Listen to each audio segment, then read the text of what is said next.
Hi అండి, నమస్తే. నేను శ్రీలత. పూరింకీస్ కిచెన్ ఛానల్కి స్వాగతం. ఈరోజు మన కిచెన్లో ఎగ్ గ్రేవీ కర్రీ చాలా సింపుల్గా, చాలా ఈజీగా, ఫాస్ట్గా ఈ వేలో చేసుకోవచ్చండి. ఈ ఎగ్ కర్రీ చాలా బాగుంటుంది. రైస్లోకి మెయిన్గా, అలాగే చపాతీలోకి తినచ్చు. సింపుల్ బిర్యానీస్లో కూడా చాలా ఎక్సలెంట్గా ఉంటుందన్నమాట. గ్రేవీ అయితే అత్యద్భుతంగా ఉంటుంది. చాలా ఫాస్ట్గా కూడా చేసుకోవచ్చు. మరి ఎలా ప్రిపేర్ చేసుకోవాలనేది నా స్టైల్లో చూసేద్దాం రండి. ఇక్కడ స్కిప్ చేయకుండా చూడండి. ఇప్పుడైతే నేను ఒక 6 కోడిగుడ్లు తీసుకున్నాను అండి. ఒక 10 నిమిషాలు అవుతుంది, అయిపోవచ్చింది. ఇంకా స్టవ్ ఆఫ్ చేస్తున్నాను. చక్కగా ఉడికించేసుకున్నాను కోడిగుడ్లు. ఇప్పుడు ఒక మిక్సర్ జార్ తీసుకొని 2 మీడియం సైజ్ ఆనియన్స్ తీసుకొని పెద్ద ముక్కలుగా కట్ చేసి వేసుకున్నాను. ఒక గ్రేవీ అనేది మనం ఇప్పుడు ప్రిపేర్ చేసుకోబోతున్నాం. అలాగే టమాటోలు కూడా మీడియం సైజువి 2 తీసుకొని ఇలా కాస్త పెద్ద ముక్కలుగా కట్ చేశాను. అలాగే 1½ స్పూన్ కారం వేసుకుంటున్నాను. కూర కారం అనమాట. 10 నుంచి 12 వరకు మీడియం సైజ్ వెల్లుల్లిగడ్డ పైన పొట్టు తీసేసి ఈ రెబ్బలు వేసేసాను అనమాట. ఇప్పుడు మెత్తగా పేస్ట్ చేసుకోవాలి. ఇక్కడ చూడండి, నేను చూపిస్తున్న విధంగా అసలు వాటర్ అనేది యాడ్ చేయకుండా చక్కగా ఇలా పేస్ట్ అయితే రెడీ అయిపోతుందండి. ఈ కర్రీకి ఈ ఒక్క పేస్ట్ అనేది మనం చేసే పెద్ద పని, అంతే. ఇంకా సింపుల్ ప్రాసెస్ అనమాట. చాలా ఈజీగా చేసేసుకోవచ్చు. టేస్ట్ అయితే అద్భుతంగా ఉంటుంది. ఈ పేస్ట్ని పక్కన పెట్టేసి కోడిగుడ్లకి మనకు నచ్చిన విధంగా ఘాట్లు పెట్టుకోవచ్చు. అడ్డంగా కానీ, నిలువుగా కానీ, లేదా టూత్ పిక్ తీసుకొని హోల్స్ అన్న పెట్టచ్చు. ఇలా పెట్టడం వల్ల ఏమవుతుందంటే మనం ఇప్పుడు చేసే ఈ గ్రేవీ ఉడికి చక్కగా ఈ గుడ్లలోకి లోపలికంట వెళ్ళి చక్కటి టేస్ట్ కమ్మగా ఉంటుందన్నమాట ఈ కోడిగుడ్డు అనేది. ఇలా కాట్లు పెట్టుకున్న తర్వాత ఈ కోడిగుడ్లని మనం లైట్గా వేయించుకుందామండి. దానికోసం అని చెప్పి నేను స్టవ్ ఆన్ చేస్తున్నాను. ఇక్కడ పక్కన మరొక ప్యాన్ పెట్టుకుంటున్నాను. దానిలోకి ఒక 1/2 స్పూన్ అంతా ఆయిల్ వేసుకుంటే సరిపోతుందన్నమాట. కొంచెం కోడిగుడ్లు మనం వేయించుకోవడానికి.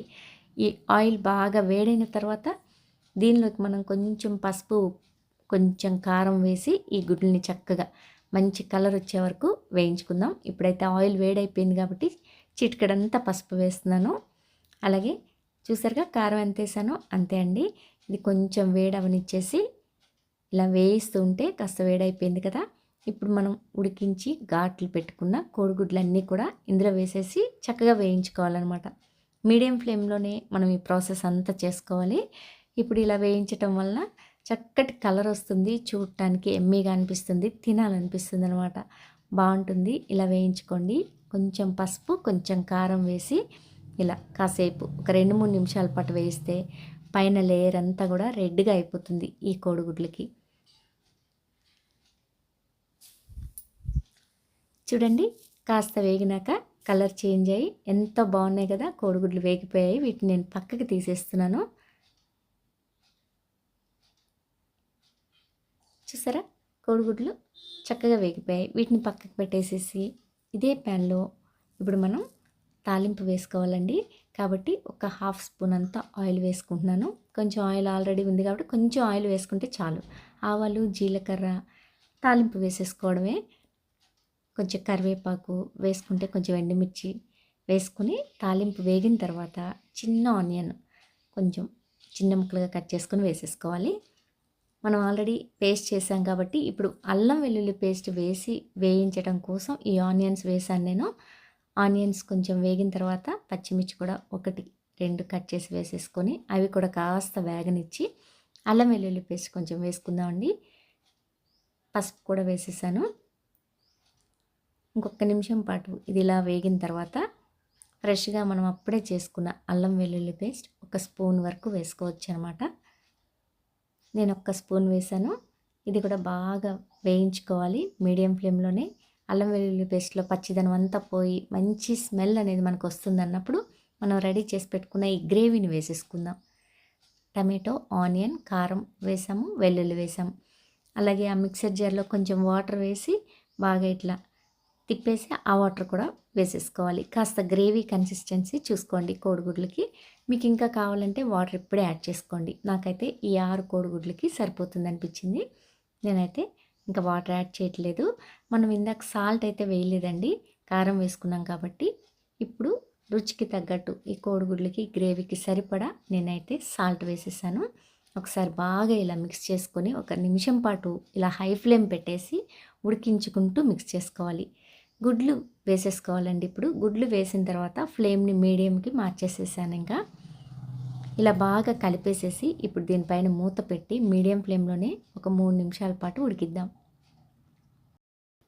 4 నిమిషాల పాటు కుక్ అయిన తర్వాత నేను మూత తీస్తున్నానండి. ఆయిల్ అయితే పైకి తేలి చక్కగా గుడ్లు ఉడికిపోయి ఉన్నాయి కదా! గ్రేవీ కూడా చక్కగా కొంచెం గట్టిపడి మనకి కావాల్సిన విధంగా వచ్చింది.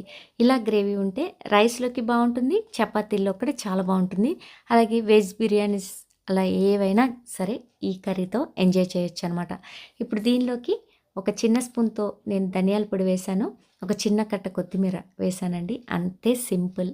కర్రీ అయితే ఘుమఘుమలాడిపోతుంది. కిచెన్ అంతా కూడా కమ్మని వాసనతో అదిరిపోతుందనమాట.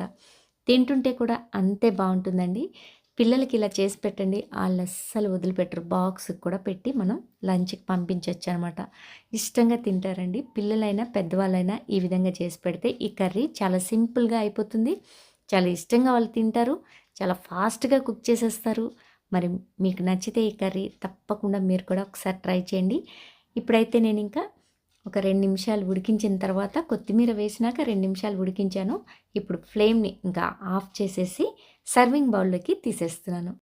చూసారు కదండీ! థిక్ గ్రేవీతో కలర్‌ఫుల్‌గా నా స్టైల్‌లో చాలా సింపుల్‌గా, చాలా ఫాస్ట్‌గా, చాలా ఈజీగా 5, 10 మినిట్స్‌లోనే ఈ కర్రీ రెడీ చేసేసుకోవచ్చు.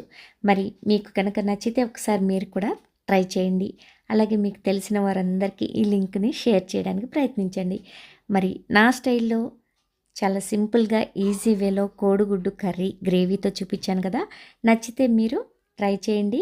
అలాగే ఈ వీడియో కనుక మీకు నచ్చితే పోరంకిస్ కిచెన్ ఛానల్‌ని తప్పకుండా సబ్స్క్రైబ్ చేసుకోండి, లైక్ చేయండి, షేర్ చేయండి. Thanks for watching. నమస్తే.